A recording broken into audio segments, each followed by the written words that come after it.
Hello, in front of me I've got Amazon Fire HD 8 Kits Pro tab.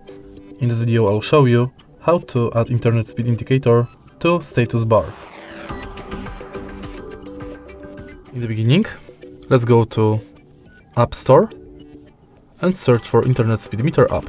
Now tap Get, Download,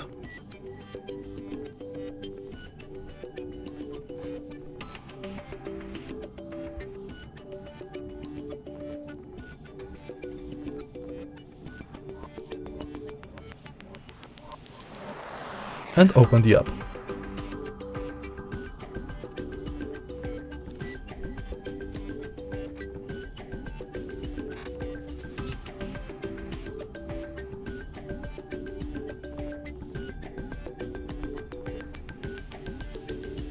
Now, swipe down notification bar and as you can see right here, Internet Speed Meter has been added to status bar. If you find this video helpful, please leave like, comment and subscribe.